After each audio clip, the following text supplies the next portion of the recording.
Buenos días. Muchísimas gracias a todos por estar aquí.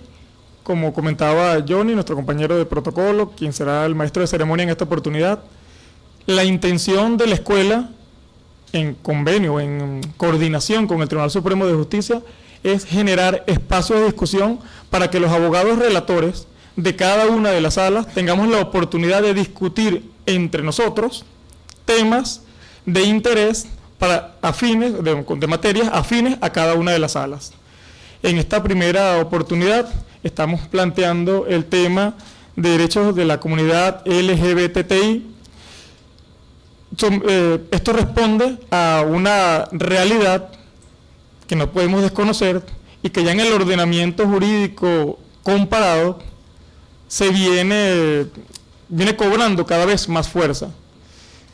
Es algo que desde una óptica jurídica vamos a abordar aquí, vamos a analizar si existen o cuáles serían las razones que justifiquen algún tipo de trato desigual, si es justo, si es que prevé nuestro ordenamiento jurídico para ello, si estamos a favor o en contra. Es generar el debate, opinar, propiciar una reunión entre los abogados que normalmente no tenemos. Los magistrados de la sala constitucional se reúnen a revisar los proyectos, en ocasiones los asistentes pueden hacerlo, pero todos los abogados quienes trabajan en la realización de los proyectos de sentencia normalmente no tienen esta oportunidad, porque imagínense si cada uno de los, creo que 70 proyectos semanales que llevan ustedes, se reunieran a discutirlos en asamblea. Obviamente sería imposible, prácticamente no pudieran generar la respuesta que se requiere de la sala constitucional. Por ello estamos proponiendo una serie de temas que iniciamos en esta oportunidad con sobre los derechos de la comunidad LGBTI.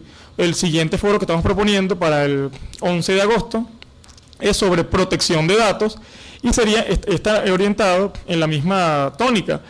Un abogado por cada uno de los despachos prepara una presentación de 10 a 15 minutos, dependiendo de la cantidad de despachos que participen, pero en esta oportunidad se amplió a 20, para generar una opinión sobre el tema, y en algunos casos tenemos algunos invitados internacionales, por ejemplo, por videoconferencia. Lo hemos tenido en la sala de casación penal, cuando ya hemos tratado la responsabilidad penal de la persona jurídica y el tema de extradición. Hoy en la tarde estaremos en otro foro en la sala político-administrativa, únicamente para los abogados de la sala, sobre actos y procedimientos administrativos telemáticos, es decir, el uso de las tecnologías de información y comunicación en los trámites administrativos. Y con ustedes entonces estamos iniciando este ciclo de foros con el tema que ya les comenté. Posteriormente, un tercer tema que estamos proponiendo es sobre la cláusula de Estado social o el mínimo vital. ¿Qué significa esto y cómo ha sido abordado desde el punto de vista jurídico en Venezuela y en el ámbito del derecho internacional? Estos son temas que estamos proponiendo desde la Escuela de la Magistratura. Estos primeros 3 temas ya fueron autorizados por el magistrado Juan José Mendoza. Sin embargo, estamos dispuestos, abiertos a escuchar sus propuestas. De la escuela no queremos ser una especie de autoridad impositiva que vamos a establecer límites, que ustedes nos dicen, mira, nosotros queremos este tema. No, es el que yo te diga, no está planteado en esos términos. Lo que ustedes quieran proponer, nos lo pueden hacer llegar. Nosotros levantamos el cronograma, la propuesta, la presentamos al presidente de la sala constitucional, al final él es el que aprobará, decidirá los temas en conversación con los demás compañeros del despacho. Con esto le quiero decir es que estamos abiertos a que ustedes nos propongan cualquier tipo de tema que les parezca interesante para la sala constitucional, y especialmente, así se lo solicitamos al magistrado presidente para que socializara esta información con el resto de los magistrados y así al resto del personal. Si alguno de ustedes ha escrito algo recientemente, está haciendo su trabajo especial de grado o tiene su trabajo especial de grado sobre el cual quisiera generar algún tipo de debate, lo propone a su magistrado para que nos los haga llegar, o directamente lo pueden hacer, si quieren, mi dirección de correo electrónico es directorgeneral.enm@gmail.com. Esta es la que me sé de memoria, la de la escuela, directorgeneral.enm@gmail.com. Me escriben y me dicen, Gustavo, yo propongo tal tema, y listo, lo organizamos. como lo que quiero es, o la idea de la escuela, en coordinación con el Tribunal Supremo de Justicia, es generar un espacio para el debate para los compañeros. Esto es en confianza entre ustedes. Solamente están aquí los abogados de la Sala Constitucional y entre ustedes opinar, debatir, decir lo que ustedes crean. Bienvenidos entonces a este foro. Espero que les guste la actividad y que para la próxima tengamos cada vez más participantes. Muchas gracias. Buenos días a todos.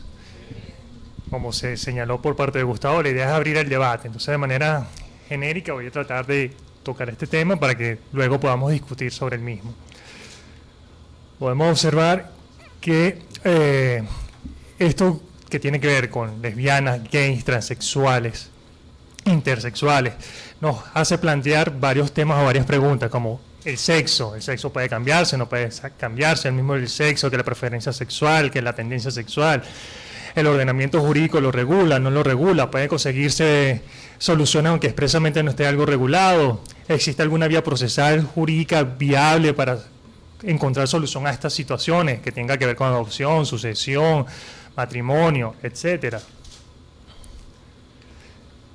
Aquí vamos a observar que lo que tiene que ver con el transexualismo, el intersexualismo, los gays, las lesbianas, los homosexuales, ha sido estudiado desde el punto de vista médico. Y desde el punto de vista médico a veces se ha considerado que se trata de unas enfermedades. De hecho, el homosexualismo hasta no hace mucho se consideraba como una enfermedad y luego posteriormente fue sacado de todas las patologías y ya no se considera que sea una enfermedad, ¿okay? Sino una condición que tienen las personas, simplemente su preferencia sexual. No es que es un enfermo que requiere un tratamiento médico. En el caso de los intersexuales, sí se considera que es no una enfermedad, sino una condición médica, igual que los transexuales. En los transexuales, en algunos organismos internacionales, se considera una patología, en otros organismos internacionales no. La OMS lo considera todavía una patología, en cambio el CIE, que es el Compendio de Estudios de Estados Unidos, lo sacó de patología, pero todos establecen un protocolo de tratamiento para este tipo de condición. Vamos a ver que lo que tiene que ver con los transexuales, hay varias teorías que señalan que puede ser algo genotípico, cromosomático, hormonal, social, etcétera, psicológico. Y en base a eso han salido varias teorías para tratar de darle una solución. ¿Okay? La sexualidad tiene un componente biológico, gonadal, cromosomático, fenotípico, hormonal, y aparte tiene un componente social y también jurídico. O sea, una cosa es el concepto de sexo desde el punto de vista médico, que es muy complejo, y otro es desde el punto de vista jurídico. ¿Okay? Esto es lo que genera a veces esa dicotomía, ese conflicto entre lo que se considera sexo desde el punto de vista médico con el jurídico.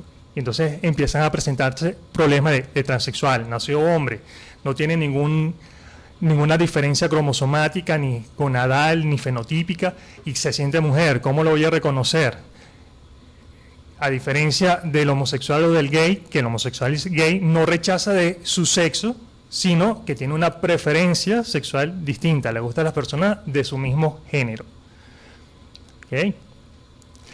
Aquí entonces también surge una confusión general entre las personas, entre género y sexo.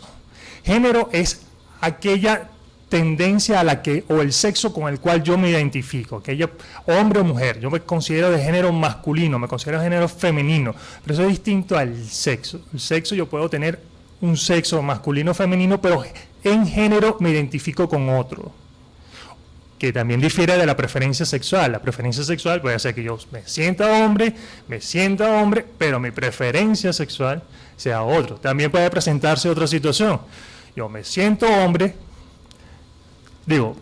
nací hombre, soy de sexo masculino, pero mi género, me siento femenino, soy un transexual, me siento femenino, pero mi preferencia sexual es del mismo sexo al que yo me siento, o del mismo género al que yo me siento. Entonces, a pesar de que fenotípica, gonadal, cromosomáticamente me sienta hombre, soy transexual, quiero ser del género femenino, me gustan las mujeres.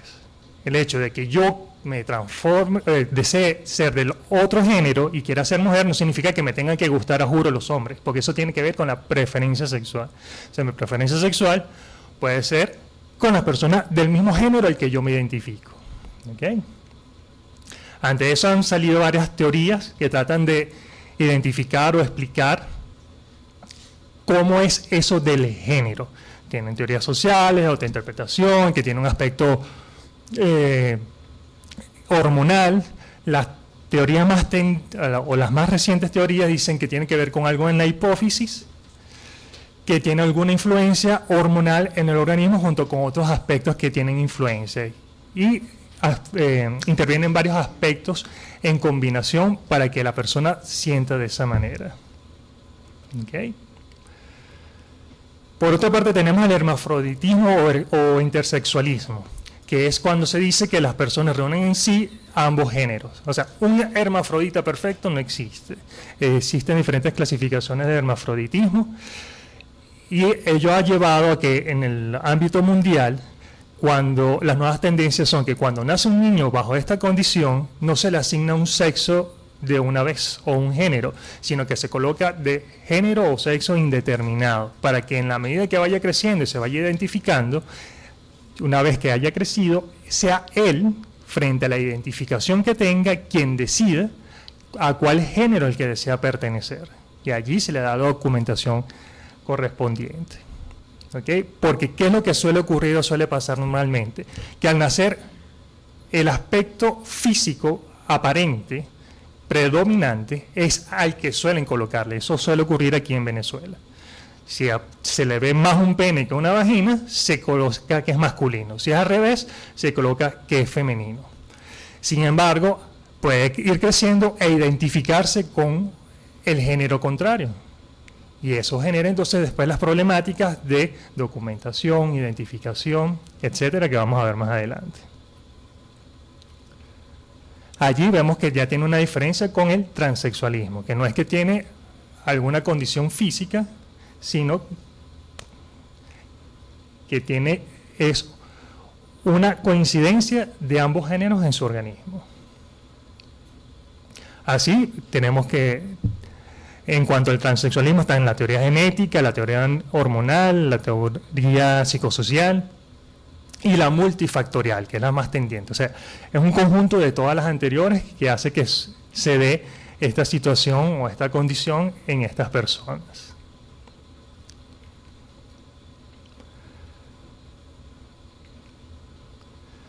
Existió durante un periodo de tiempo que decía que este era un trastorno psicológico, y como trastorno psicológico, al igual que el homosexualismo se consideraba que era psicológico, lo sometían a series de tratamientos, choque eléctrico, ciertos tratamientos fuertes, pero luego se observó que no tiene nada que ver con algo netamente psicológico. O sea, tiene una carga psicológica, pero no es netamente psicológico, así como tampoco es netamente biológico. En el caso de los transexuales, se establece un protocolo para que puedan realizar el cambio de género. Es decir, no es simplemente que yo pertenezco a un género y me siento de otro y deseo hacer el cambio. No, ello requiere una serie de estudios psicológicos, psiquiátricos, un tratamiento hormonal, y ante eso se han creado protocolos, tanto por la OMS como por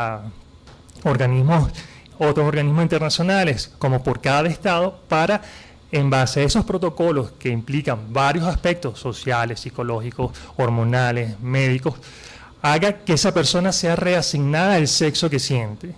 Y esa reasignación no implica necesariamente, o en todas las legislaciones, que al final implique una operación de reasignación de género o de cambio de sexo, como se le puede llamar.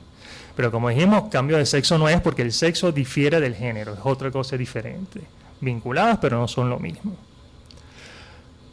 Ante esto hay algunas posturas médicas que dicen que en el caso de los transexuales en particular no puede darse una terapia o una cura. Hay otros que dicen que sí. A unos dicen que como no hay una terapia o cura, no se le debe dar ningún cambio. Otros dicen que sí, que la cura es adecuar a la persona al género al que se siente. Adecuación que no solamente física, no solamente social, sino también tiene que ser jurídica. Porque si nació como hombre o nació como mujer y luego pasa a tener un nuevo género distinto con el que nació, toda su documentación y todas sus relaciones jurídicas deben ser entonces reorganizadas, replanteadas, para que pueda reinsertarse en la sociedad y no quede excluido. En estos aspectos médicos y bajo estos protocolos tiene que darse entonces una confidencialidad de todo el cuerpo, de todos los médicos, enfermeras, archivistas, administradores que manejen los expedientes de estas personas, a los fines de proteger el derecho al honor, a la privacidad, a la reputación, etc.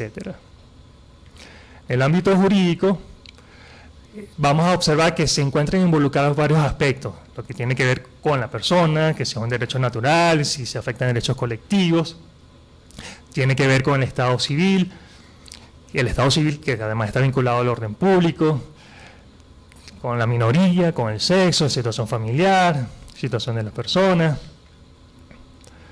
estado político, estado personal, todas estas áreas que se van a ver afectadas por ese cambio de género que se va a generar en el transexual, que no sea en el caso de las lesbianas y de los homosexuales, porque ellos no están cambiando de género, ellos siguen siendo hombres o siguen siendo mujeres, sino que, como dijimos, tienen una preferencia sexual determinada. Todos son de la especie humana. No podemos decir que por tener una condición o una preferencia dejan de ser personas. En el caso de los transexuales, ellos quieren ser ellos mismos se sienten de otros géneros. Y en el caso de los homosexuales, lesbianas, transvestis, etcétera, ellos también quieren ser ellos mismos, expresar su personalidad como lo que ellos son. En tal sentido, se van a afectar varias cosas como la edad, la inhabilitación, interdicción, emancipación, porque llegó a pensarse que estas personas, si estaban bajo una condición psicológica de afectación, tenían que ser entre dichas inhabilitadas, bajo tutela, entre otras. Así vemos que en relación con el Estado civil interviene la parte de la voluntad, aunque voluntariamente usualmente no puede ser modificado el Estado civil, salvo ciertas excepciones como el matrimonio, las mujeres que deseen cambiar el apellido, ¿verdad? O en el caso de la adopción. Podemos observar que el Estado civil no es un derecho subjetivo propiamente como tal, genera o está estrechamente vinculado con varios derechos subjetivos que vamos a ver más adelante, y tiene obviamente influencia en lo que tiene que ver con la capacidad de las personas. Sin embargo, en Francia se considera que sí puede modificarse el Estado civil, independientemente de que esté vinculado al orden público. Voy a ir un poco más rápido porque las láminas son muy largas y el tiempo no es muy largo. En Venezuela, en el caso de los intersexuales, no así de los transgéneros, suele darse las sentencias o modificaciones del cambio de género a través de una rectificación por error material. La mayoría de la jurisprudencia ha sido en ese sentido. En el caso de los transgéneros se utiliza modificación del Estado civil, se utiliza rectificación de partidas, se ha utilizado acciones de habeas data y otra que vamos a mencionar más adelante, pero todas estas acciones propiamente dichas no dan una solución amplia, general y adecuada e integral de la situación que se presenta ante ellos. ¿Okay? Sin embargo, todo esto está estrechamente vinculado con lo que tiene que ver con el derecho a la identidad, ¿verdad? Tanto en el aspecto interno, externo, estático y en el aspecto dinámico. No entro en profundidad cada uno de ellos para no perder tiempo. Todo esto va a servir ¿para qué? Para individualizar a la persona. Que esta persona pueda ser efectivamente quien desea ser. O sea, que en el caso de los transexuales asuma y pueda tomar el género femenino como tal. Eso va a implicar que va a haber continuidad de la persona. El cambio de género no significa que el anterior desaparece, sino que va a haber continuidad. Las obligaciones van a subsistir, las relaciones familiares van a seguir existiendo también, las crediticias, las de seguro, etcétera. Esto no va a desaparecer para nada. Para ello se requiere entonces que sea una nueva identificación en base al nuevo género de esta persona, en el caso de los transgéneros. Una identificación, además, médico-legal también, y de tipo judicial, donde hace falta un pronunciamiento en el caso de Venezuela, en mi opinión, de un tribunal que diga que va a asumir el nuevo género. En otros países, incluso, esta nueva identificación, esta nueva identidad se hace por vía administrativa de manera muy sencilla.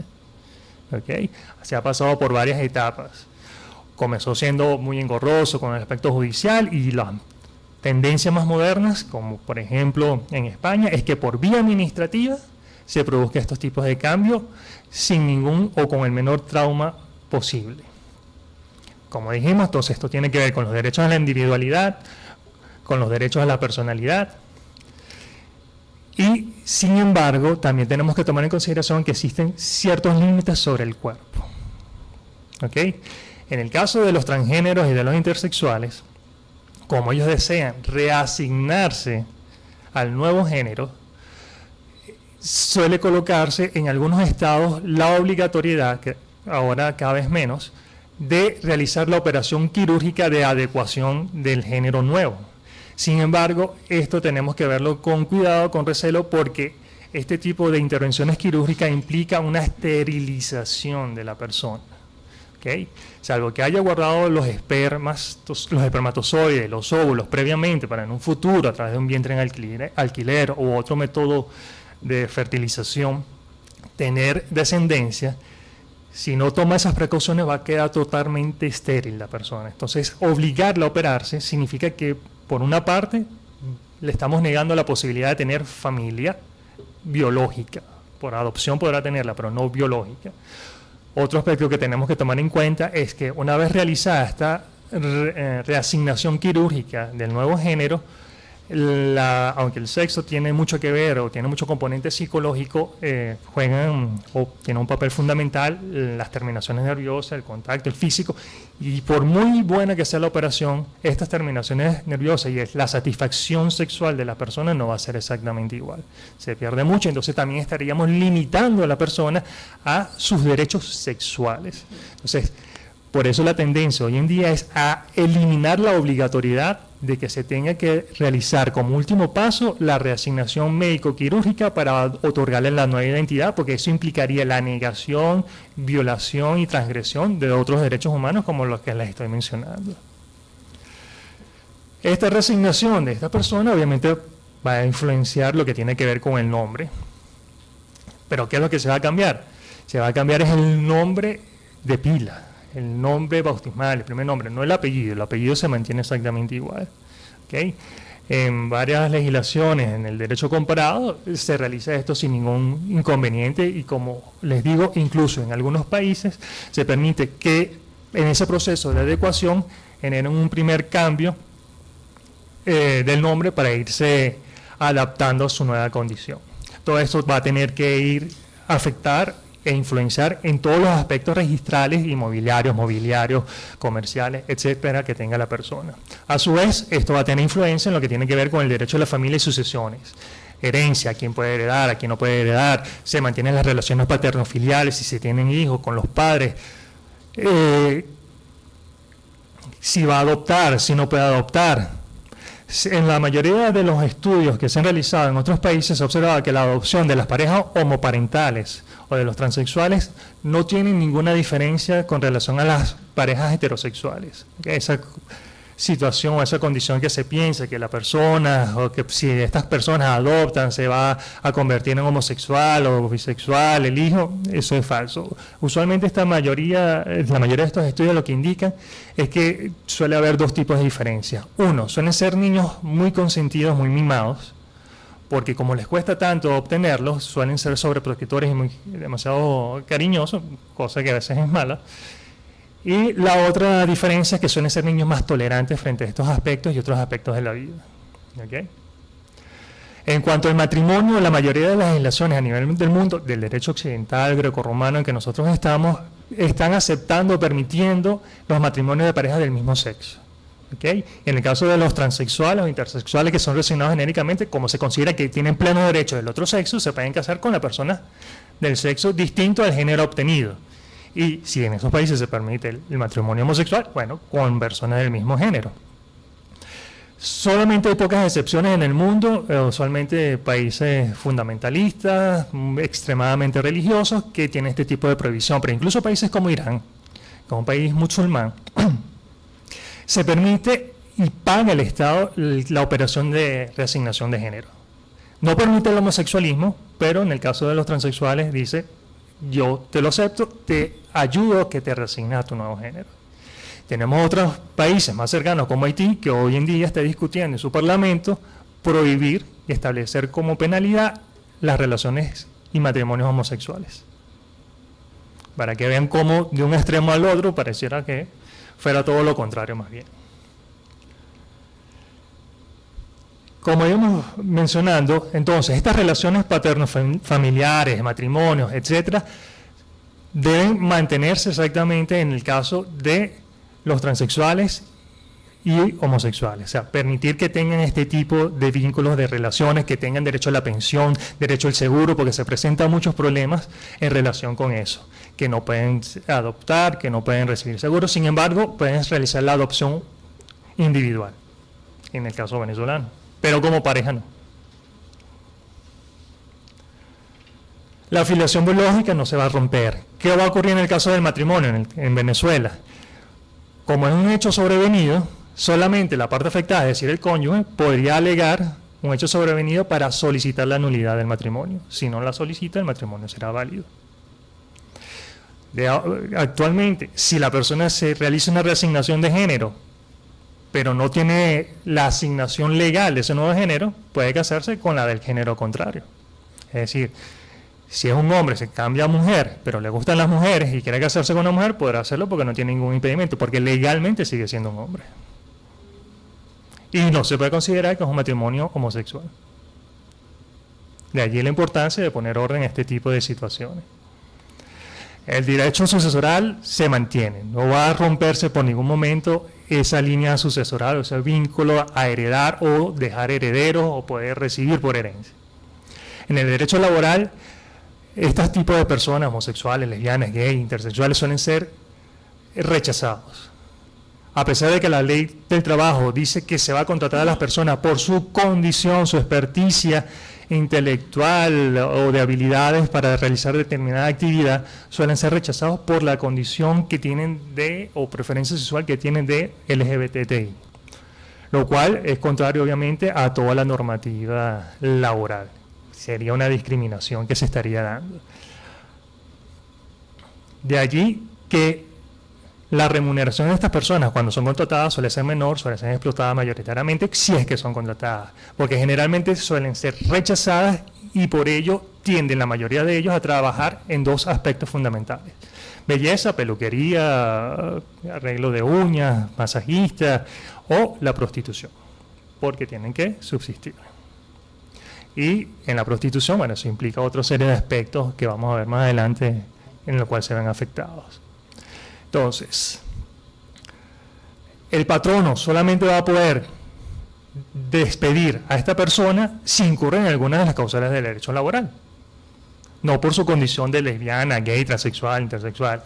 Si lo despide por eso, tiene entonces la vía judicial para demandar daños civiles, daños morales y cualquier otra indemnización que considere pertinente. El salario tiene que ser exactamente igual, debe participar igualmente en los beneficios, la jornada de trabajo debe ser exactamente igual, debe tener igualdad de estabilidad, la terminación de trabajo van a ser por las mismas condiciones, la suspensión del contrato de trabajo, etcétera. Toda la ley laboral se la va a aplicar a estas personas exactamente igual que a un heterosexual. No debe existir ninguna distinción entre uno y otro para realizar la finalización de la relación laboral.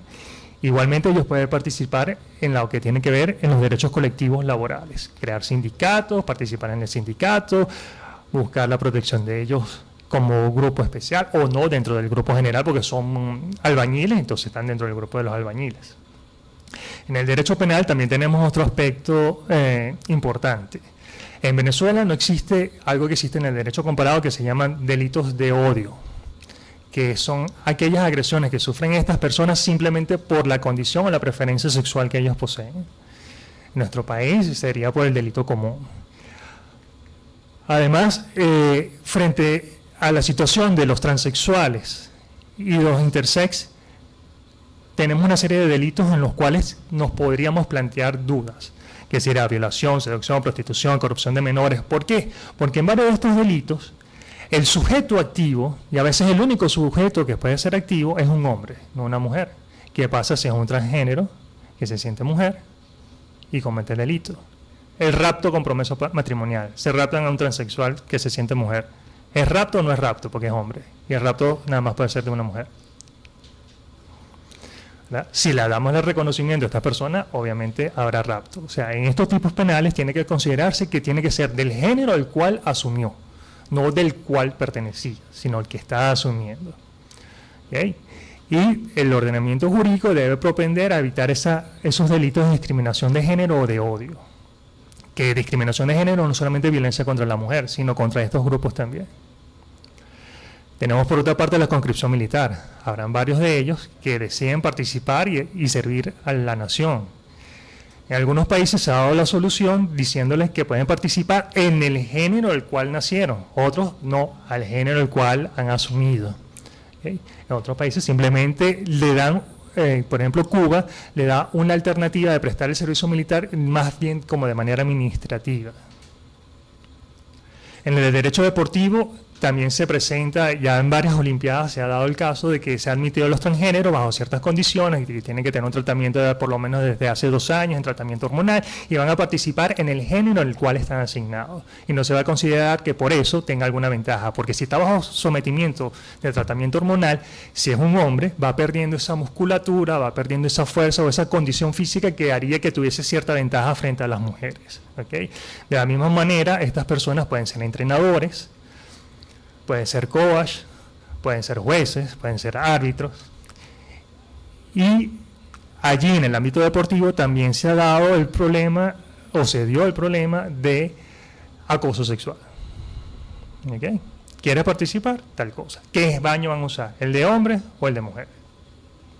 En Estados Unidos, no hace mucho, salió una normativa dictada por Obama, el expresidente Obama, donde obligaba a los estados de la Unión a que permitieran que los niños, jóvenes y adolescentes, así como los adultos que fuesen transexuales y asumieran un género determinado, entrasen en el baño del género que ellos sentían. Sin embargo, la administración Trump vetó o revocó esa normativa y otra vez cada estado individualmente determinará si lo permite o no lo permite. Con los contratos de seguros, en los contratos de seguros sabemos que tenemos el asegurador, tomador, beneficiario, el asegurado puede participar en cualquiera de esos aspectos, puede montar una aseguradora, puede ser corredor de seguro, no tiene ningún tipo de limitante. La diferencia que se tendrá que tomar aquí será en cuanto a los riesgos de las primas, para calcular las primas. ¿Por qué? Para calcular las primas se toma en cuenta si es de sexo en ciertos tipos de seguro, si es mujer, si es hombre, es la edad. Entonces allí sí puede tener influencia este tipo de condición. Como están bajo sometimiento de tratamiento hormonal, esos son unos químicos que pueden afectar la salud. Entonces en los seguros médicos puede tener algún tipo de influencia. Allí se tendrá que informar entonces a la empresa de seguro. En otras situaciones no será necesario. ¿Okay? Pero usualmente no deberán o no tienen límites para contratar ningún tipo de seguros, y en ciertos seguros, como los que les mencioné, tendrán que informar su condición de transgénero o no, y en otros no será necesario. ¿Por qué? Porque no va a tener influencia en el cálculo del riesgo para la prima. ¿Okay? No va a tener influencia alguna.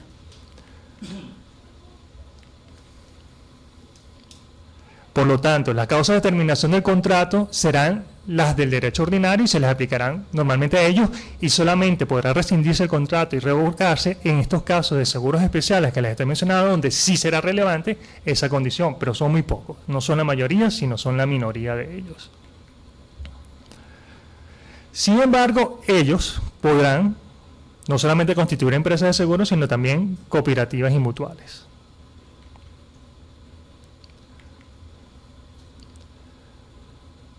En relación a los derechos humanos, vemos que los derechos humanos se encuentran imbrincados, interrelacionados uno con otro, nunca están separados.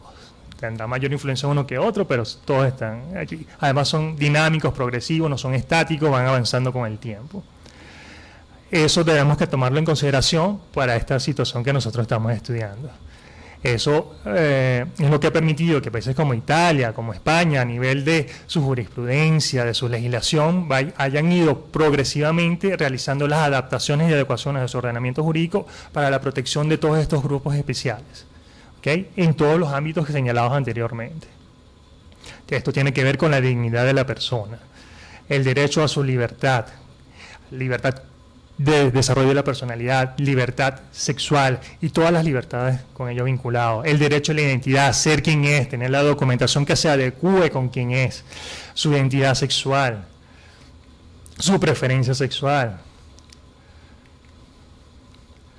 su derecho a la identificación, que no es lo mismo que identidad, aunque estén vinculados, que le den la documentación adecuada para que pueda viajar y evitar que, por ejemplo, tenga apariencia de mujer y sea un hombre, o viceversa, y cuando lleguen los funcionarios policiales lo vea, lo someta a vejamen, maltrato, extorsiones, le pida coima, etcétera.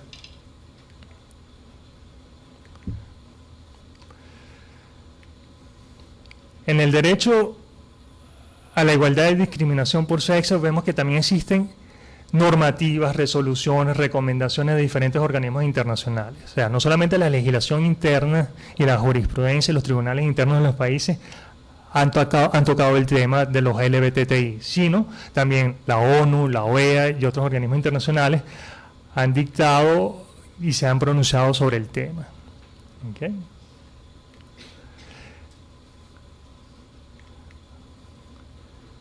En algunas constituciones del mundo, como la ecuatoriana, la boliviana, de manera expresa se ha establecido este tipo de derechos y de protección.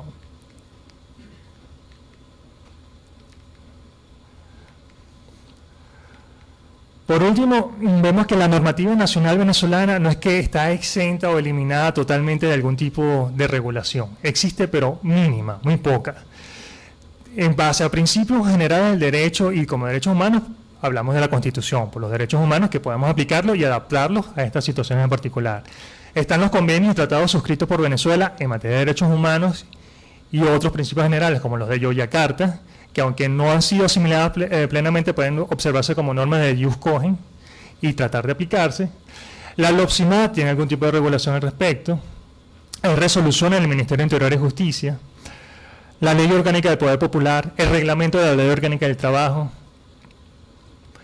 han establecido regulaciones sobre esto. Sin embargo, y para concluir, tenemos que observar lo siguiente. El ordenamiento jurídico venezolano es muy escueto, como estamos observando, en cuanto a lo que tiene que ver con este aspecto. Hace falta un mayor desarrollo legislativo, preciso, más amplio, genérico, de protección de esta nueva realidad, que además son los nuevos temas de constitución, bueno, ni tan nuevos ya, pero es lo que toca realmente el derecho del constitucionalismo a nivel mundial, junto con otros temas como el derecho informático, la biogenética, etcétera. Por eso, el ordenamiento jurídico venezolano tiene que ser interpretado de una manera tal que permita darle una solución a todos estos grupos, que les permita obtener, en el caso de los transgéneros, su nueva identidad sin mayor complicación, ya sea a través de la interpretación de esto y además a través de los tribunales, dándole mecanismos o vías idóneas para que pueda obtener la solución de su situación jurídica, que le permita reintegrarse a la sociedad y evitar ese tipo de rechazo y de violencia de la que suelen ser objeto. Y, por ejemplo, en tal sentido, podría intentarse una acción civil innominada para la adecuación de todos estos aspectos que hemos mencionado de la persona, que con una mera rectificación de partida, una mera rectificación de estado, una habeas data, no se daría, porque estas acciones nominadas van a puntos específicos, pero no dan una solución integral de la persona. Por ello es relevante e importante que hasta que no esté una legislación dictada que regule el tema, sea la jurisprudencia. Y sería ideal que la Sala Constitucional del Tribunal Supremo de Justicia pudiese dictar un fallo que pusiese orden a esta situación de estas personas mientras se legisla sobre el tema de manera profusa y adecuada. Muchísimas gracias. Buenos días. Bueno, después de la excelente presentación del compañero Sacha, donde nos ilustró cómo va el mundo un poco con este tema que para algunas personas es positivo y para otras personas es negativo. Siempre hay la contradicción. ¿Y qué más que el Poder Judicial para dirimir temas donde hay contradicción? Porque esa es la naturaleza del juez y de la jueza. Para referirnos a los derechos de las comunidades sexo, género diverso, de la comunidad género diversa, tenemos que empezar por hablar un poco acerca de los derechos humanos y de las diversas formas de cómo se ven los derechos humanos.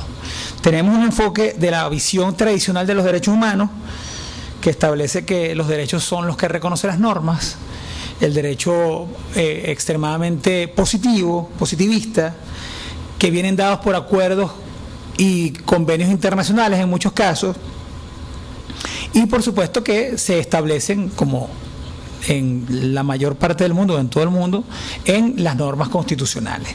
Y tenemos también otra visión de derechos humanos, que es la visión crítica de los derechos humanos, que considera que los derechos no están allí porque son inherentes al ser humano, sino que los derechos son luchas y conquistas de la gente, son luchas y conquistas de los movimientos sociales, son conquistas del pueblo y por supuesto en este caso de los colectivos, de las comunidades que se conforman en estas distintas situaciones.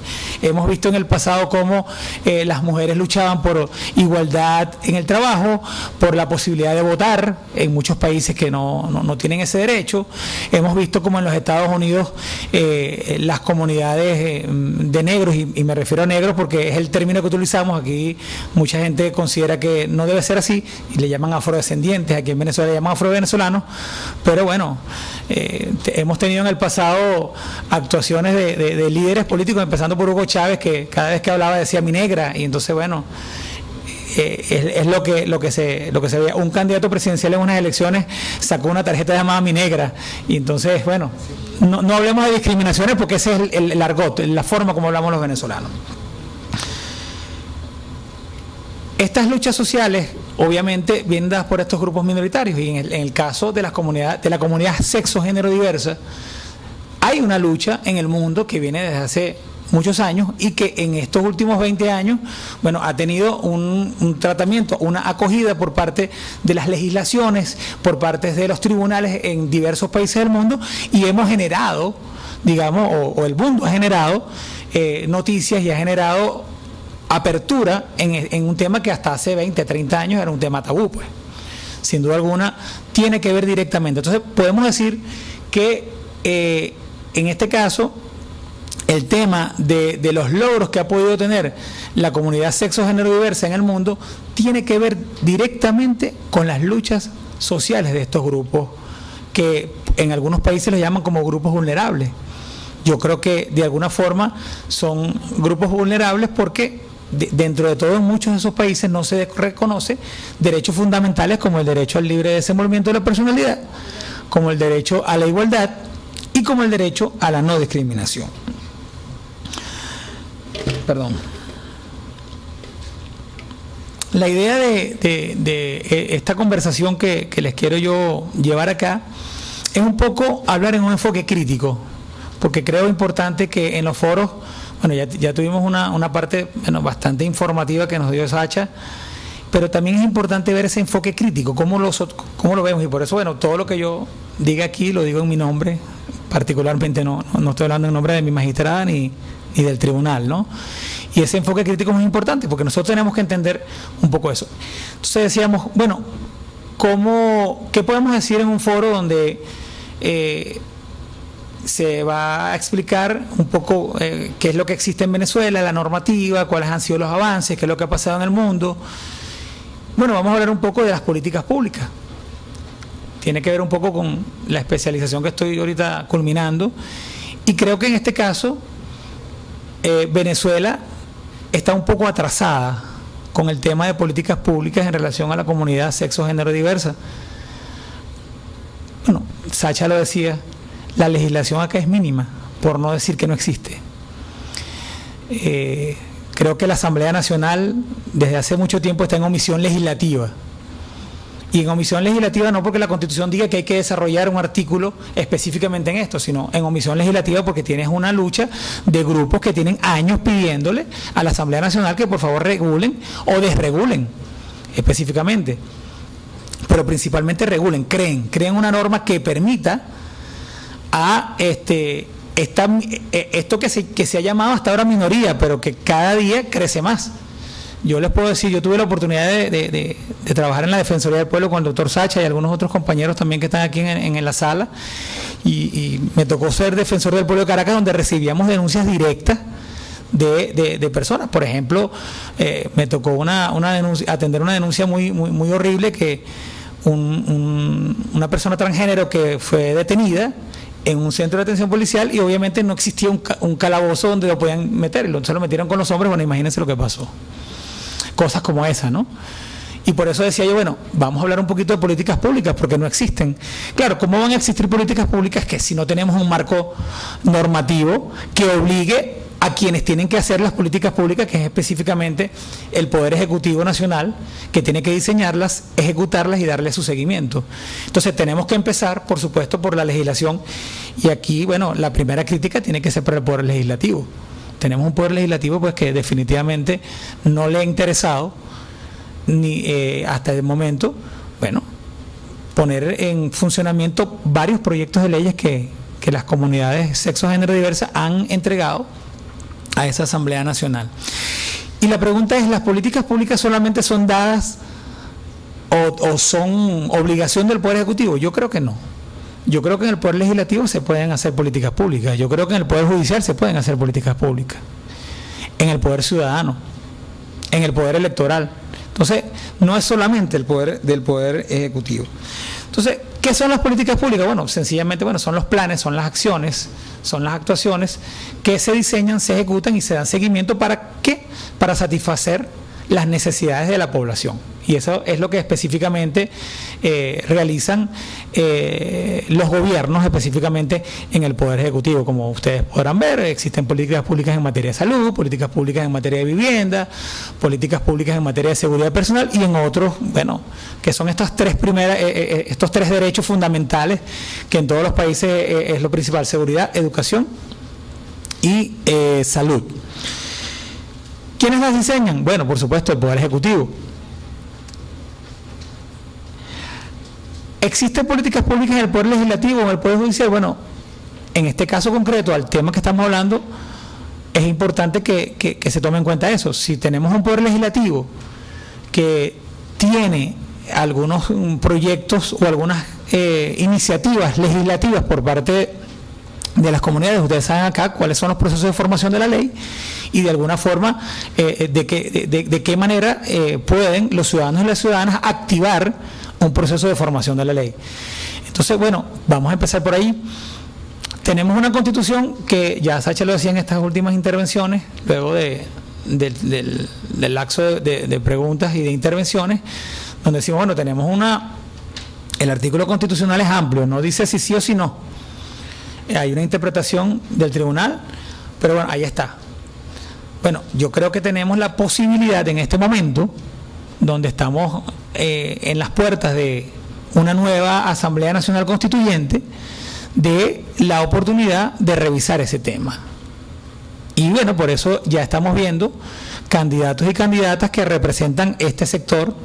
Hay una persona que incluso introdujo acá una acción, Rumi Quintero, que es transgénero. Me corrige Sacha si es transgénero, ¿verdad?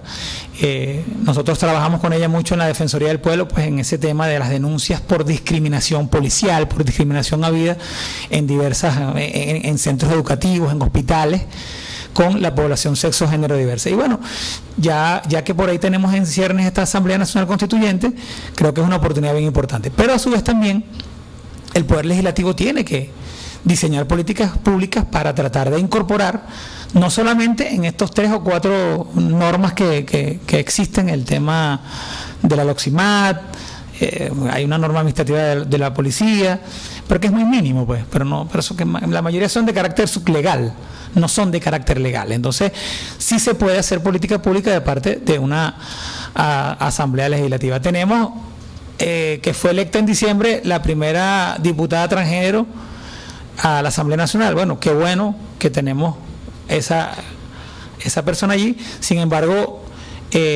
todavía hemos visto que la Asamblea Nacional, esta última que se conformó en el mes de enero del 2016, ha elaborado algunos proyectos de leyes, pero todavía no han tomado en cuenta eso.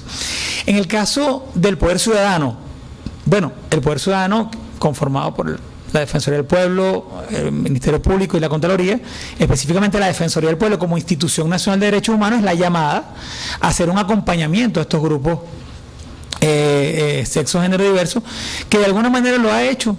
Hace como 7 años, lo comentábamos con Sacha ahorita, se hizo un seminario internacional de 3 días, donde bueno, se incorporó todo este tema de sexo y diversidad, que por cierto fue muy criticado, porque es lógico, bueno, hay partes que no concuerdan con esto, y para eso está la posibilidad de contradicción, pero que abrió una puerta interesante. Y bueno, en el caso de la Defensoría del Pueblo, más allá de atender las denuncias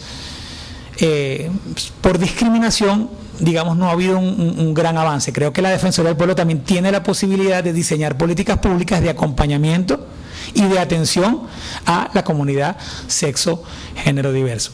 En el caso del Poder Electoral, bueno, el Poder Electoral, el Consejo Nacional Electoral es quien se encarga del registro civil. Sin embargo, bueno, ellos están atados a la normativa vigente, en este caso con el tema del matrimonio. Bueno, ustedes saben, el artículo 44 del Código Civil, que por cierto existe una acción en esta sala constitucional de nulidad de algunas comunidades, de una organización no gubernamental en defensa de los derechos de las personas sexo diversas, y que bueno, que fue admitida en el año 2016 y bueno, está en el proceso correspondiente. También hay personas que pertenecen a algunos grupos que han venido al Tribunal Supremo de Justicia, algunos grupos religiosos específicamente, quienes han manifestado públicamente pues su descontento con esto y que quieren participar también, y que es importante que este Tribunal Supremo de Justicia escuche tanto las posiciones de los grupos religiosos como las posiciones de los grupos que defienden el tema de los derechos humanos de la sexodiversidad.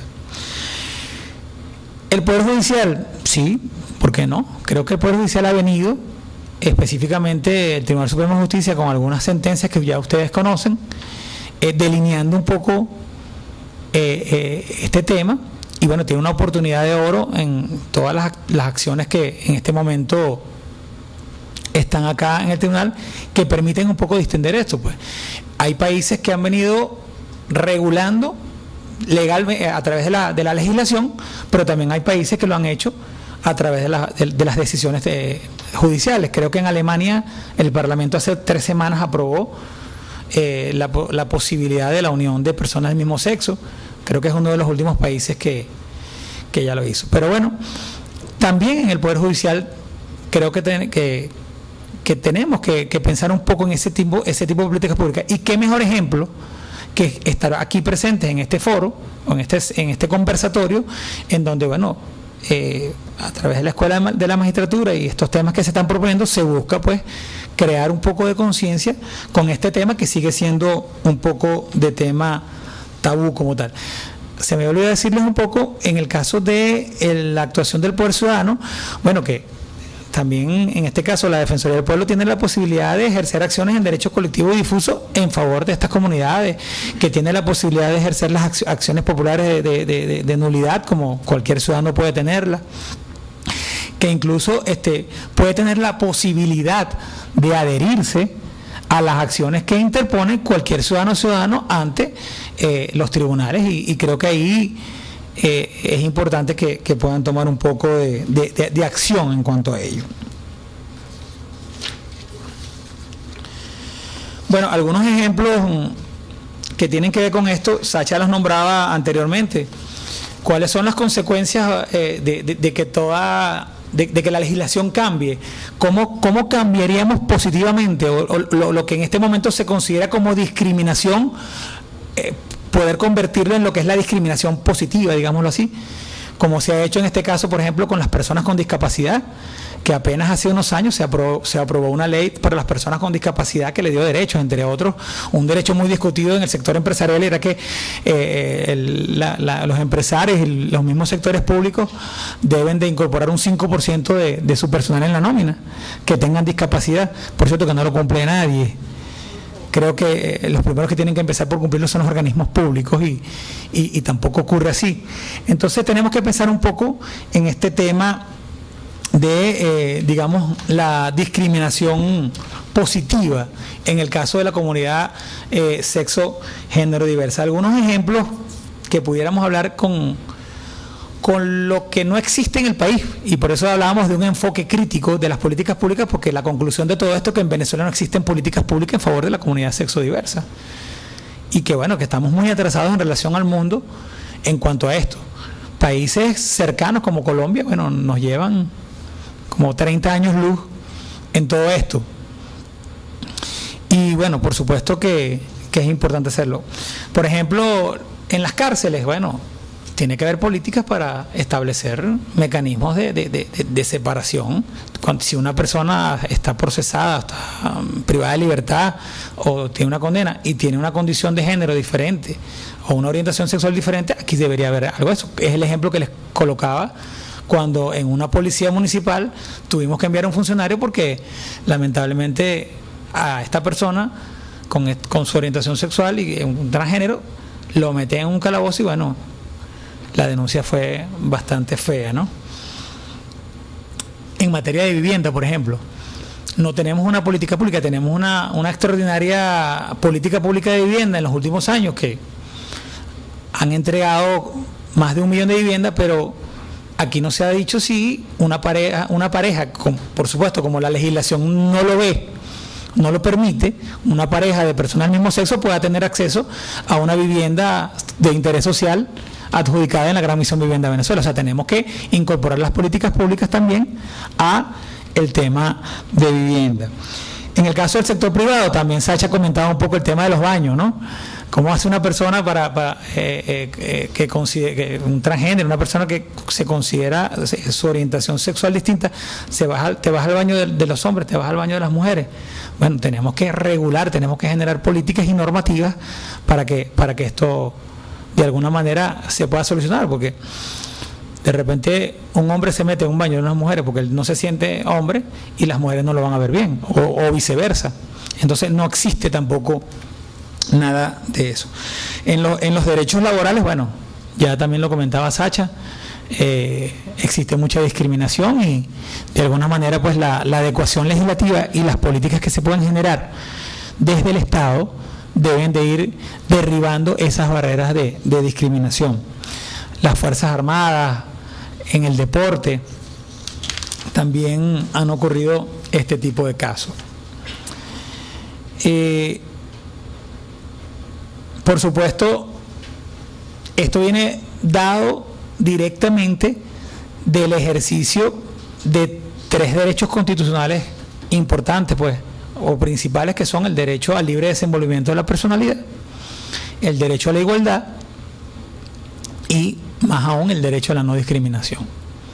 Entonces, el reconocimiento de esos derechos, o sea, porque un derecho puede estar en la norma constitucional, pero físicamente no se reconoce, en la realidad social no se reconoce. Entonces, como conclusión de ello, y digamos algunos aportes importantes que se pueden generar de conversaciones como esta, que podamos llevar a otros espacios, bueno, es definitivamente entender que es necesario que se diseñen políticas públicas dirigidas para atender a la población sexo género diversa, no solamente desde el Poder Ejecutivo, que es el encargado principalmente para diseñarlas, ejecutarlas y darle su seguimiento, sino también desde los demás poderes que conforman el Estado, porque es la posibilidad que tenemos para derribar las barreras de discriminación existentes hasta la fecha en Venezuela y poder poner a nuestro país, bueno, a nivel de los países del mundo que ya han venido, digamos, de alguna forma atendiendo este tema y regulando sobre la materia correspondiente a la comunidad sexo, género diversa. Bueno, muchísimas gracias por su atención. ya de forma muy amplia y suficiente, tanto Sacha como Juan Carlos ha hecho una síntesis de en qué consiste la comunidad sexo diverso, cuál es la problemática que gira en torno a ellos, y lo que planteo abordar es cómo la Sala Constitucional, la cual no es ajena a las realidades sociales, ha determinado con mira a los valores superiores del ordenamiento jurídico, de los principios generales, de crear soluciones respecto a estas comunidades. Tanto en las dos ponencias anteriores y en general, siempre, cuando pensamos del cúmulo de derechos consagrados en nuestro ordenamiento jurídico, en atención a estas personas, con mayor ahínco exigen es derecho a la igualdad, a la no discriminación, a la dignidad humana, al libre desenvolvimiento de la personalidad, así como la integridad física, psíquica y moral. Y por último, el derecho a conformar una familia. Pero este derecho a conformar una familia no se limita a adoptar, a unirse con una persona que, bueno, como bien comentaba Sacha, en el supuesto que yo, la femenina, de sexo femenino, pero me identifique como de atracción sexual a otra mujer, por medio de otros usos de métodos de reproducción asistida, esté con ella y tengamos un niño o adoptemos a uno. No, es algo muchísimo más amplio. Y nuestro ordenamiento jurídico en este momento, en el artículo 75 constitucional, establece una protección a la familia en general, pero no hace una distinción en específico sobre cómo debe estar compuesta esta familia. Sacha y Juan Carlos también refirieron que el tema del matrimonio está un impeditivo bien absoluto por texto constitucional, en donde lo establece exclusivamente entre un hombre y una mujer, el matrimonio, que es la base para fundar una familia. Ahora, el Estado en sí establece que hay una protección absoluta a la familia bajo este artículo, pero no dice cómo va a ser esa familia de origen, cómo tiene que estar regulada esta asociación natural. Este artículo dice: el Estado protegerá a las familias como asociación natural de la sociedad y como el espacio fundamental para el desarrollo integral de las personas. Las relaciones familiares se basan en igualdad de derechos y deberes, solidaridad, el esfuerzo común, comprensión mutua, el respeto recíproco por sus integrantes, y establece de forma expresa: el Estado garantizará la protección a la madre, al padre o a quienes ejerzan la jefatura de la familia. Por lo menos en el caso que nos conversaba nuestra compañera Alejandra, dice: en el caso de llegar a fallecer una de mis mejores amigas, la cual tiene 2 hijos, ¿cómo va? O sea, ¿cuál es el estado en el cual se encontrarán estos niños si no tienen vínculo con ninguna otra persona? Y tú dices, ya va, pero ¿quién está ejerciendo la jefatura de la familia ahí, en ese núcleo?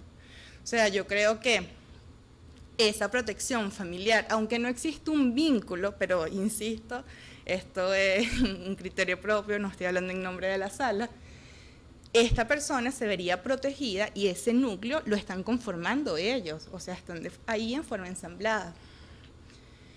Ahora, si constatamos esto con los instrumentos internacionales, que también ya fueron referidos previamente, nos encontramos que esta protección de los estados de implementar medidas en protección hacia la familia la podemos encontrar en la Convención sobre la Eliminación de las Formas de Discriminación contra la Mujer, ahí en específico, contra la mujer, porque no es solo una lucha, o sea, es una lucha que ha venido en movimiento de distintos sujetos que han estado en situación de vulnerabilidad.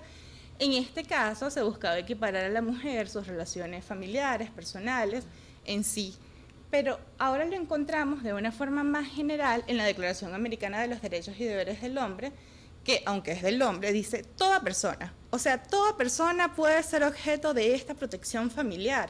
¿Por qué? Porque tiene el derecho a constituir una familia, esta familia como elemento fundamental de la sociedad, y por ello va a recibir esta protección. La ley aprobatoria de la Convención Americana sobre Derechos en su artículo 17 también reconoce tanto el derecho del hombre y la mujer. Ya Sacha nos comentaba la solución que llegaron en España, en donde interpretaron que, bueno, saben, no establecen de manera exclusiva y excluyente que tienen que ir al matrimonio entre sí, sino que es un hombre, es una mujer. Entonces lo que nos llevaría a pensar, quizás es una interpretación de números. O sea, solo un hombre puede contraer matrimonio con una mujer, solo una mujer puede contraer matrimonio con un hombre. O sea, un hombre, una mujer, no bigamia y todo esto. La Constitución. Volvemos otra vez a nuestro país. Establece en su artículo 22 que la enunciación de los derechos y las garantías contenidas en esta Constitución, así como en los instrumentos internacionales, sobre derechos humanos no se pueden entender como una negación de otros que, aun siendo inherentes a la persona, no figuren expresamente en ellos. La falta de ley reglamentaria de estos derechos no menoscaba el ejercicio de los mismos. La omisión legislativa que nos comentaba Juan Carlos. O sea, no hay una ley, no hay un instrumento en específico que determine expresamente que estas personas pueden ejercer directamente estos derechos, pero estas personas, insisto, no son inherentes a ellos estos derechos.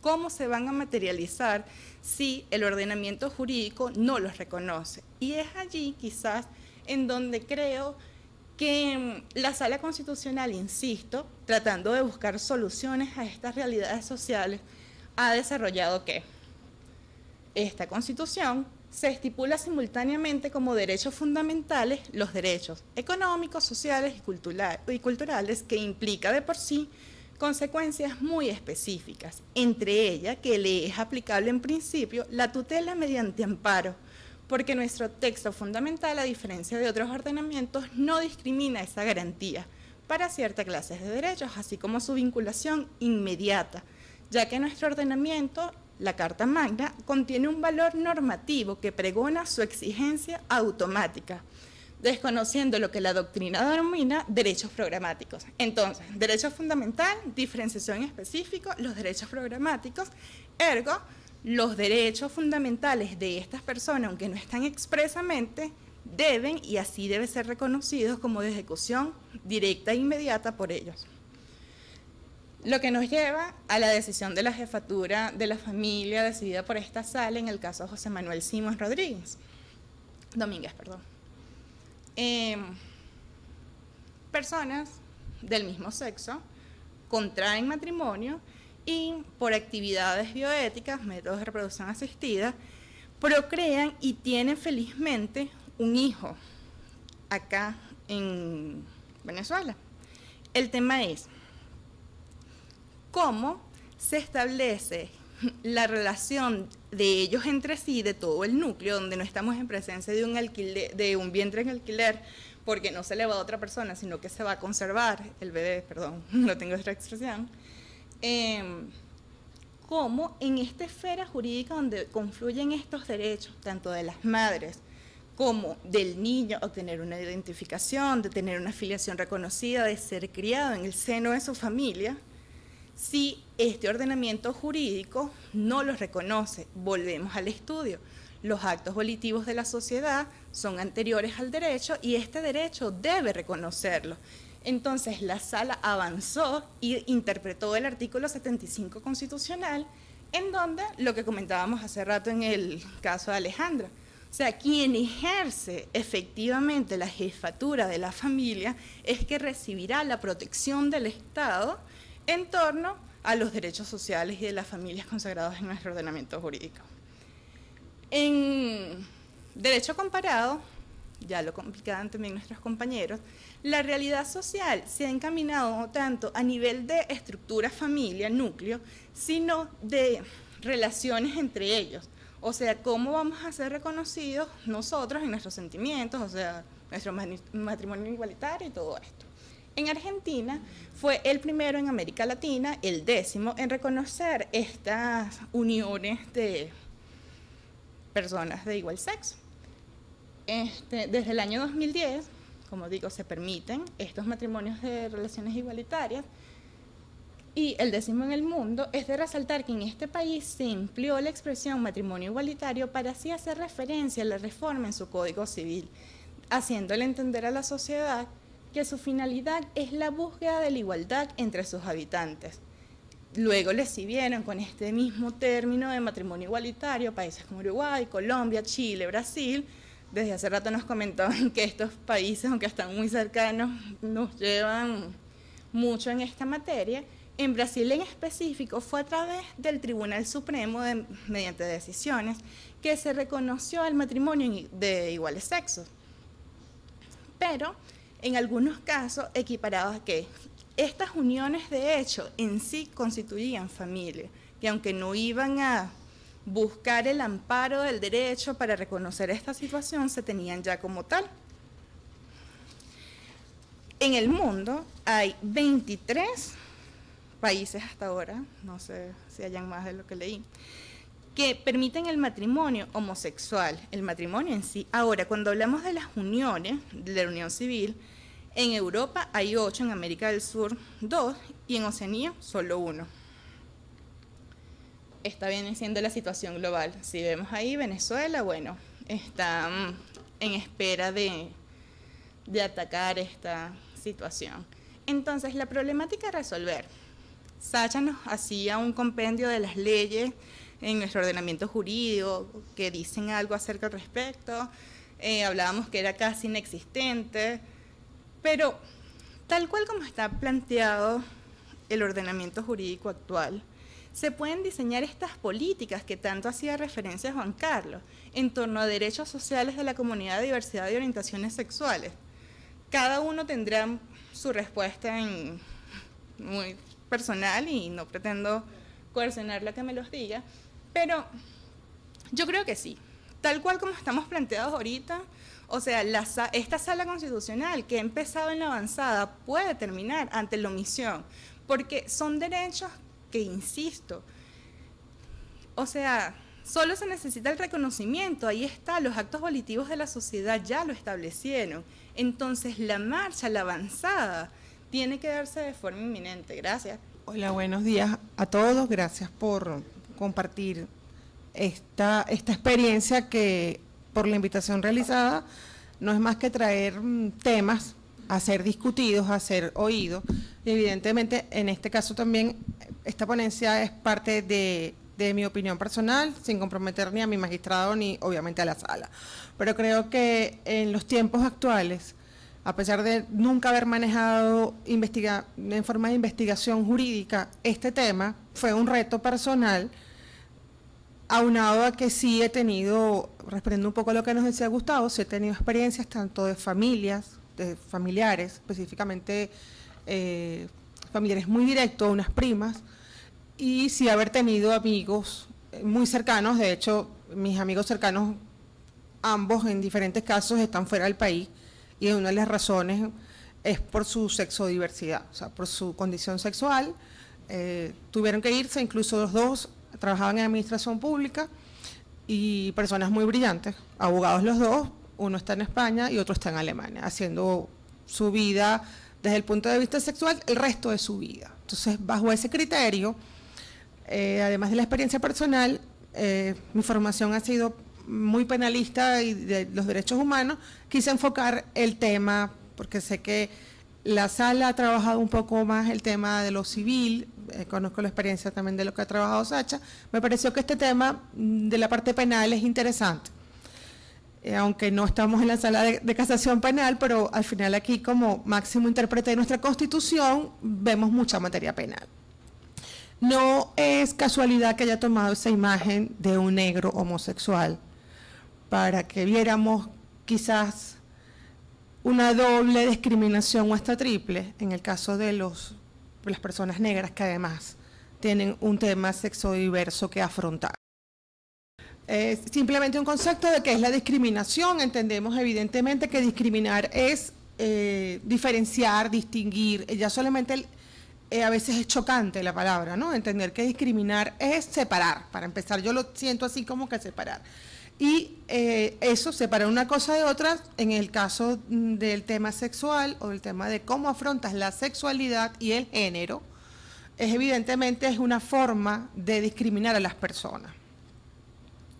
La legislación sobre los LGBT, que es el término general, hoy día se le han sumado otras siglas. En principio la lucha comenzó solamente lesbianas, gays, bisexuales y transgénero, transexuales. Hoy día se le suma transgénero y la I de intersex o intersexual. La legislación, como vemos, Venezuela está en gris, es una no reconocida del mismo sexo. O sea, si ubicamos los colorcitos, Venezuela está dentro de las uniones del mismo sexo no reconocidas legalmente. Y las prácticas de homosexual restringidas, Venezuela no está. Es decir, la parte que penaliza o que restringe con sanciones penales el ejercicio de la homosexualidad en todas sus versiones, no estamos. Es decir, no estamos bien en una, pero no tampoco estamos mal en la otra. Okay. Los países donde ser gay, lesbiano, bisexual, transexual es un delito, los están separados en otra lámina que viene, pero principalmente están enfocados por el tipo de religión. Entonces tenemos que el 49% de esos países son de origen musulmán, el 43% cristiano, es decir, pareciera que de las dos religiones más fuertes a nivel mundial son las que predominantemente en esos países han mantenido que es un delito ser homosexual. Y otras religiones, pues, es muy poco el porcentaje. Hasta junio del 2017, es unas estadísticas que logré ubicar, 72 países y 4 jurisdicciones subnacionales, esas son reinados o estados que no son países, o sea, organizaciones políticas que no son países, mantienen todavía leyes que penalizan la homosexualidad. O sea, pareciera que fuera imposible, pero sí ocurre. Y están predominantemente en África y en Asia. En el 2006, ese número era de 92 países, o sea, si hacemos una traspolación de 10 años, solamente ha bajado en 20 países, o sea, solamente 20 países han salido en ese rango de 20 años en despenalizar la homosexualidad. Es decir, así como hoy estamos aquí discutiendo de los derechos para ellos, en otros países están siendo juzgados, incluso con pena de muerte, tratos crueles e inhumanos, penas perpetuas, cadenas perpetuas, apedramientos, o sea, diferentes sanciones penales, personas por el simple hecho de ser homosexuales. Bueno, hasta junio del 2017, la misma estadística que manejé, 13 estados de esos 72 mantienen pena de muerte todavía. Okay. En 4 estados soberanos se aplica todavía en su territorio, que es Arabia Saudita, Irán, Sudán y Yemen. Mientras que en otros 2 se aplica en algunas jurisdicciones, es decir, en Somalia y Nigeria no es en todo el país, sino es en algunos estados o departamentos donde siguen aplicando la pena de muerte. Y en actores no estatales, que en este caso no es el Estado, sino son grupos, por llamarlos islámicos o grupos determinados que aplican la sanción, que es en Irak y en Siria, siguen aplicando la pena de muerte. O sea, ya no es sino estos tribunales populares, o sea, la forma que ellos se han dado de estos grupos irregulares, ellos también castigan con pena de muerte, por eso se habla de actores no estatales. A pesar de estar codificado en la ley, no existen datos que sugieran que hay una pena capital, pero sí ha sido aplicada en Afganistán, en Qatar, en los Emiratos Árabes Unidos, en Mauritania y en Pakistán. Y en Brunei está establecida, mas no se ha aplicado nunca, la pena de muerte cuando se es homosexual.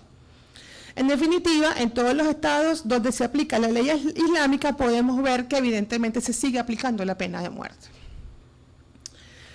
Allí tenemos, aquí, bueno, es un poco ya enfocar que los derechos LGBT se han venido reconociendo por las organizaciones internacionales. Un poco ya también mis compañeros que me precedieron lo ampliaron. Efectivamente, tanto la Asamblea Nacional, la Asamblea General de Naciones Unidas, la OEA y Venezuela, si la vemos está en gris, está entre los países que en lo que respecta a la ONU no ha ni ofrecido el apoyo total ni lo ha quitado, se ha mantenido una posición neutral. Sin embargo, Venezuela ha suscrito las 2 resoluciones, que se los voy a decir más adelante, pero creo que en el caso de la última no ha sido aprobada por la Asamblea, por lo tanto no es ley nacional. O sea, no la podríamos invocar en el derecho interno, sino seguirla invocando como derecho internacional. En el 2011, en el Consejo de Derechos Humanos de Naciones Unidas, es cuando se aprueba esta resolución histórica que empieza a reconocer los derechos a los LGBT, que si vemos es de data muy reciente. En el 2014 fue aprobada la segunda resolución, que es la que nosotros todavía no le tenemos como ley interna, y en 2016 fue aprobada una tercera resolución, la cual ni siquiera Venezuela ha suscrito, y por eso la anterior nos manteníamos en gris. En junio del 2014 es la OEA, ya es un organismo regional, ya de la región, que suscribe la primera resolución, en los cuales se compromete, Venezuela sí suscribió también esa resolución, y se comprometía en lo interno desarrollar la legislación que se ajustara a ese respeto de las personas LGBT, lo cual evidentemente no ha ocurrido. Tenemos la CIDH, que es la Corte Interamericana de Derechos Humanos, en el marco de la OEA, con una resolución en el 2015, donde sugiere, preferiblemente no es ordena, adopte medidas urgentes y efectivas que garanticen la vida, la seguridad personal y la integridad de las personas LGBT, o aquellas que sean percibidas como tal en lugares de detención de la región, incluyendo los centros de detención migratoria, las cárceles. Hace un llamado a todos los Estados miembros de la OEA a que limiten el uso indiscriminado y prolongado de aislamiento de los LGBT en sus lugares de detención. Esto un poco con lo que nos planteaba Juan Carlos, de su experiencia desde la Defensoría del Pueblo. Yo vengo de estar muchos años como fiscal del Ministerio Público, mi experiencia también, aunque no era mi área, nada que ver con la parte de ejecución, sí evidentemente tener imputados que fueran LGBT, alguno de ellos, conocer de cerca dónde estaban detenidos, incluso en los calabozos que están en el Circuito Judicial Penal de Caracas, estimo que en el interior igual no hay ni siquiera una separación, es decir, depende del sexo que fueran, te ubicaban en el de hombres o en el de mujer, con el bullying, el abuso, el atropello, todo lo que implicaba estar allí, más aún si fuera transgénero, ya el cambio de sexo o si estaban en ese inicio, el tema de si es hormonal, o sea, era un derecho diferente al no solamente ser procesado o penado, sino habría que sumarle el tema de lo que solicitaba en ese momento la CIDH, o sea, que tuvieran un centro de reclusión adecuado. En algunos países ya no solamente eso, sino que sea en España particularmente, en México también a partir del año pasado se cuenta con defensores especializados, jueces especializados, y no es que exista una jurisdicción especial, sino que tiene que haber una sensibilidad desde la policía que detiene a una persona con sexodiversidad hasta donde es procesada esa persona. Hasta junio de 2017, 20 países, la mayoría de ellos ubicados en América y Europa, reconocen el matrimonio entre personas del mismo sexo. Dentro de las de América está Argentina, Brasil, Colombia, México, del resto son países europeos. Vemos que Venezuela no aparece. Ok. Las leyes sobre derechos LGBT incluyen, pero no se limitan a lo siguiente. Las leyes que mayormente contienen los derechos de los LGBT no derogan leyes que tipifican como delito las relaciones sexuales, es decir, no hay una despenalización de la homosexualidad. No es el caso de Venezuela, porque como les decía en las primeras láminas, Venezuela nunca tuvo, o sea, ni desde la época de la independencia, la homosexualidad como delito. Afortunadamente, en eso sí creo que subimos en avanzada desde la época de nuestro querido Simón Bolívar. Sin embargo, en muchos otros países, incluso de América, la penalización de la homosexualidad estaba presente. El reconocimiento gubernamental de las relaciones entre personas, como el matrimonio o las uniones que sean, es un poco lo que también nos decía Juan Carlos, el tema de que la política de Estado, en el caso del Poder Legislativo, pueda generar leyes que tengan que ver con el reconocimiento a esas personas. Permitir la adopción homoparental, los reconocimientos, la legislación sobre el acoso escolar o el acoso o el moving laboral, acoso laboral, y en las terapias relacionadas con eso. Okay. El tema de los derechos migratorios, los delitos de odio, discurso de odio, la edad para el consentimiento sexual, porque un poco lo que planteaba el doctor es que quizás por ese tema de que sea moda, vemos quizás adolescentes a temprana edad o en lo que llaman la parte primaria de la adolescencia, quizás queriendo innovar en temas de homosexualidad o de transgénero. Si eso no está realmente legalizado o por lo menos no hay una política institucional, también queda un vacío. El acceso igualitario a las técnicas de reproducción asistida, que tiene mucho que ver con los derechos de familia.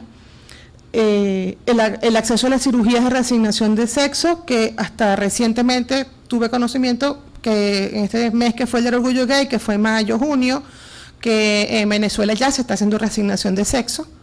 Está autorizado y son 2 médicos urólogos que se han especializado mucho en esa materia y han sido entrevistados en muchos programas. Permitir a las personas LGBT servir abiertamente en las Fuerzas Armadas. Más adelante vamos a ver algo ya en países como España, Colombia, México, por hablar de los de la región, se permite el servicio militar y el ejercicio de la carrera militar a personas sexodiversas, lo cual no ocurre en Venezuela y lo vamos a ver incluso más adelante.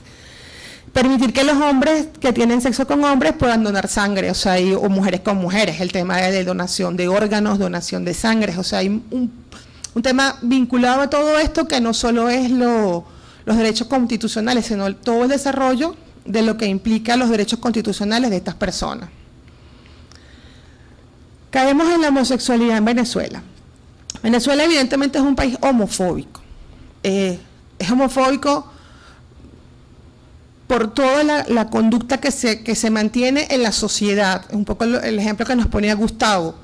Y lo ves en mucha gente, lo ves cuando ves 2 hombres o 2 mujeres agarradas la mano en el cine, en el centro comercial, en las universidades, en las escuelas. O sea, digo, hay una reacción inmediata, es algo que se nota incluso el disgusto de las personas, no hay una aceptación inmediata de esa situación como lo podemos ver en otros países.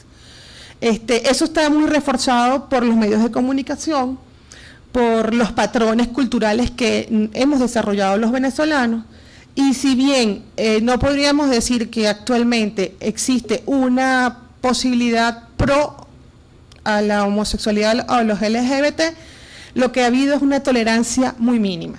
Un poco lo que decía también la doctora, que hoy día ella ve como su hija de 20 años, una segunda generación después de ella, puede compartir todas esas situaciones y no hay ningún prurito. Sin embargo, prevalecemos generaciones 2 y 3 anteriores en las que todavía, si existe, es una tolerancia muy mínima. Creo que me salté una aquí. Derechos LGBT en Venezuela. La actividad sexual entre personas del mismo sexo es de facto, es decir, no existe nada legal que permita que sí se pueda. Sin embargo, como lo comentaba, tenemos la declaración de la ONU suscrita, más no es ley nacional. Reconocimiento de uniones del mismo sexo, no. Matrimonios entre personas del mismo sexo, no. Adopción por parte de parejas del mismo sexo, no. ¿Pueden servir abiertamente a las Fuerzas Armadas? No. Leyes antidiscriminación relativas a la orientación sexual, existe en cuanto a la identidad y a la expresión de género. Y el reconocimiento de la identidad en documentos, no. Es decir, Venezuela no tiene ninguna legislación en ese sentido. Allí tengo la exposición de lo que sería la Constitución, que establece específicamente la no discriminación, sin mencionar explícitamente la orientación sexual. El artículo 21 establece la no discriminación, pero no dice que sea específicamente por la orientación sexual. Sin embargo, tenemos la sentencia 190-2008 de esta sala, en la que determinó que las parejas homosexuales tienen todos los derechos. Sin embargo, se planteó desde el punto de vista de lo que es la familia, como lo decía Mariani. Los actos homosexuales por mutua voluntad y no comerciales, es decir, la prostitución, nunca habían sido castigados desde la independencia de Venezuela. Es decir, Bolivia y Venezuela son los únicos países en Sudamérica que nunca castigaron la homosexualidad. Sin embargo, cuando se aplicó en su oportunidad la ley de vagos y maleantes, era la ley que se le aplicaba sobre todo a aquellos gays o lesbianas que prestaban servicios de prostitución. Y se aplicó con muchísima rudeza hasta que en el año 1997 fue declarada por la antigua Corte Suprema de Justicia como una ley inconstitucional y dejó de aplicársele a todo el mundo. Pero de hecho, como no estaba penalizada ni la homosexualidad ni el lesbianismo, o sea, ni ninguna forma, la manera de que el Estado reprimía esa conducta era a través de la aplicación de la ley de vagos y maleantes, o sea, para que tengamos ese contexto histórico. Lo que le hablaba de la justicia militar, el código actualmente vigente es el de 1998, y tipificaba en su artículo 565 como una falta el militar que cometa actos sexuales contra natura. O sea, de hecho es un tipo penal. Pues entonces, si bien es cierto que la homosexualidad no ha estado penada nunca, seguimos encontrando como una falta, pero que se cometa dentro de los espacios militares, esto. Y entonces se entiende contra natura cualquier tipo de relación sexual que sea de homosexual, o sea, de hombre-hombre, mujer-mujer. La protección legal en Venezuela es eso que ven allí. Solo en la Ley Orgánica del Poder Popular, donde se habla de la participación de los sexos diversos, la Ley Orgánica del Trabajo, que establece que no pueden despedirte dentro de las no formas de despido, y desarrollada mucho más en el reglamento de la Ley del Trabajo. La Ley del Sistema Bancario, que también establece la posibilidad de que se te identifique si eres transgénero o la forma de cómo es tu nombre, y la Ley de Regularización de Contratos de Arrendamiento, donde también se establecía que, y ahí es un poco quizás el inciso de que exista relación homoparental, o sea, en el caso, es uno de los poquitos casos que se encuentran.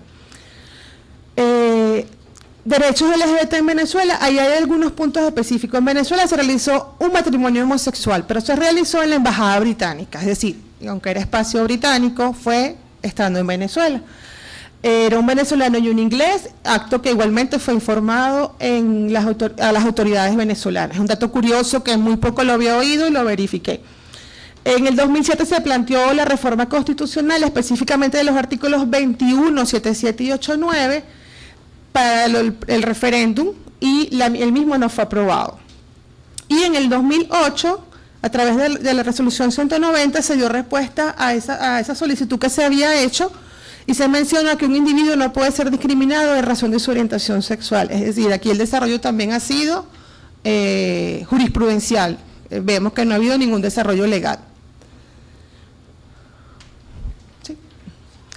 Venezuela hace una constitución más tolerante con los LGBT, y quizás este es el punto que quiero que sea mi aporte en esta jornada de discusión y en este conversatorio que hemos tenido, que es que efectivamente en el marco de una próxima Asamblea Nacional Constituyente que estamos por vivir, pueda de verdad dentro de esas discusiones tomarse en cuenta, incluir dentro del artículo 21 que la discriminación tampoco sea por preferencias sexuales. Evidentemente en ese artículo 21 debe referirse, para darle protección a los lesbianos, gays, bisexuales, transexuales, intersex, que específicamente no haya discriminación por esa razón. El poder tener una nueva legislación que ayude a reducir la situación de vulnerabilidad o de alta vulnerabilidad que tienen las personas LGBT, la discriminación por orientación sexual es la negación de opiniones, derechos, oportunidades que han tenido toda la comunidad LGBT, es decir, dentro de la próxima Asamblea Nacional Constituyente debe plantearse dentro de una nueva constitución todos estos derechos. Denominados de manera genérica delitos de odio, que también es el punto que yo quería enfocar, suelen ser contemplados en el derecho penal. Es decir, yo una de las cosas que planteo en esta conferencia es que existan los delitos dentro de la carta de delitos que nosotros tendríamos establecido. Los delitos específicos de violencia sexual, violencia de género y crímenes de odio, donde las víctimas sean cualquier persona LGBT, como una condición en el caso de la mujer, como una condición cuando la víctima vulnerable es un niño, niña o adolescente.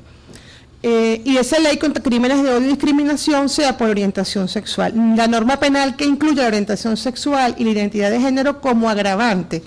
Ya en algunas legislaciones, aquí mismo en Colombia, al ladito, el vecinito del lado, tiene tanto delitos como entre las circunstancias agravantes, el hecho de que la víctima vulnerable sea una persona LGBT. Las personas lesbianas, gays, bisexuales, trans o intersex pueden ser particularmente vulnerables a la violencia sexual. Una de las razones de esta vulnerabilidad es el hecho de que su orientación sexual desafía las nociones tradicionales que pueda tenerse de sexo, sexualidad o de género. Es decir, ellos evidentemente son una minoría, porque van contra la regla general de un concepto de sexo, sexualidad y género. Y por ser minorías, evidentemente deben ser protegidos dentro de una legislación penal. En la actualidad hay muchísima aversión hacia las personas homosexuales y eso se traduce en violencia, en lo que conocemos también como escracheo. Es decir, es normal lo que decíamos, la burla, las miradas, las risas, el léxico con que nos dirigimos. Si es femenina, parece un hombre y tal, y se le dice otras cosas, y si es masculino, se le dicen otras cosas con las que a veces es cotidiano nombrarlos. Entonces, evidentemente, la violencia y la discriminación viene siendo, desde un punto de vista del derecho penal, porque es una víctima vulnerable, o sea, lo ves vulnerable y es más fácil atacarlo, es más fácil ser violento con ellos, es una víctima que muchas veces incluso no ha sido capaz de salir y exponer su condición sexual o su preferencia sexual, es más vulnerable todavía. Y más allá del debate si hay una bondad o menos bondad con una penalización de los delitos que se cometan contra las personas LGBT, yo creo que aquí no puede subvalorarse el contenido jurídico de una norma penal que establezca tipos penales específicos o una norma de carácter general que establezca agravantes específicas cuando esos delitos de homicidio, de lesiones graves, de cualquier trato cruel e inhumano, de cualquier otro tipo de forma inacabada de delito sea agravante. Ok, esta es una toma progresiva de conciencia que en muchos países, como les decía, España, para irnos a América, específicamente México, Colombia y Argentina, son los 3 países que actualmente contienen dentro de su legislación, es sancionar la discriminación de índole homofóbica, dándole una tutela penal específica a las víctimas de delitos por la homofobia. En la actualidad es un tema que tiene varios en los ordenamientos jurídicos que les he referido, el uso del derecho penal como un instrumento para proteger a esa víctima especialmente vulnerable de delitos que son las personas LGBT. Solo como para dejarles estas dos ideas de lo que es la igualdad de las personas LGBT, es un extracto de algo que leí de Mario Vargas Llosa, no sé si logran leerlo allí, pero dice con argumentos así, aderezados con la presencia sulfúrica del demonio, la Iglesia mandó a miles y millones de católicos y de infieles a la hoguera de la Edad Media y contribuyó a que el homosexual fuera discriminado y ridiculizado y se impusiera en la sociedad y en la cultura un machismo, con sus denigrantes consecuencias a la postergación y humillación sistemática también de la mujer. Eso lo escribió Mario Vargas Llosa, es decir, pareciera que personas evidentemente heterosexuales opinan sobre poéticamente incluso sobre eso. Y la de Simone de Beauvoir, que dice, en sí la homosexualidad está tan limitada como la heterosexualidad. Lo ideal sería ser capaz de amar a una mujer o a un hombre o a cualquier ser humano sin sentir miedo, ni inhibición, ni obligación. Es decir, el amor tiene que ser libre, evidentemente. Muchas gracias por su tiempo.